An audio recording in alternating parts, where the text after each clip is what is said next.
Magtatatlong buwan nang limitado ang galaw ng publiko dahil sa takot at pangambang idinulot ng COVID-19. Literal na huminto ang mundo ng marami. Tumigil ang negosyo, nawalan ng katiyakan sa hanap buhay. Ang mga tao ng mundo naging mistulang preso sa loob ng kanilang bahay. Sa unang pagkakataon sa buhay ng ordinaryong mamamayan, naranasan ng marami ang kakaibang pag-aalala sa kanilang buhay at maging sa kinabukasan. Sa inilabas na utos ng World Health Organization o WHO, isa sa mga pinatututukan sa gobyerno ang pagbibigay ng prioridad sa estado ng pag-iisip ng mga tao, lalo na't maraming pagbabago sa pamumuhay sa pag-iral ng new normal.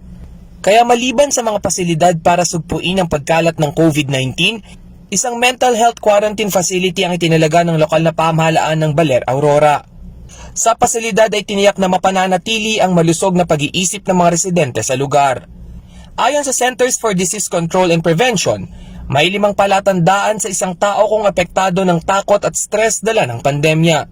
Una rito ang pagiging balisa sa kalagayan ng sariling kalusugan at ng mga miyembro ng pamilya. Pagbabago sa oras ng pagkain at pagtulog, hirap sa konsentrasyon, wala sa wastong wisyo at pagdedesisyon at lumalala ang ibang karamdaman. Bunga nito, dumidepende sa alak, sigarilyo at droga ang tao para hanapin ang kapanatagan.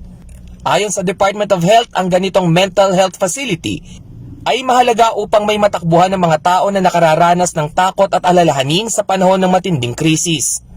Binuksan ng DOH ang 24/7 National Mental Health Crisis Hotline para umagapay sa sino mang nangangailangan ng tulong. Dito sa Central Luzon ay isang grupo ng mga social worker ang binubuo para magbigay ng libreng online psychological counseling sa mga nakararanas ng anxiety o labis na pag-aalala at nerbiyos sa gitna ng COVID-19 pandemic. Mahalaga po ma'am yung sinasabi nating intervention when it comes to mental health. Kasi alam naman natin pag depression na ang tumama sa tao, medyo mabigat. Kailangan natin sa ngayon ay presence of mind. Hindi tayo magpadala doon sa damdamin natin na sobrang stress dito sa dulot ng itong COVID-19. Maaari namang bisitahin ang kanilang Facebook group para sa karagdagang pang-impormasyon. Sa ngayon ay mayroon ng 33 volunteer social workers sa iba't ibang probinsya sa gitnang Luzon. Rainiel Pawid, CLTV News.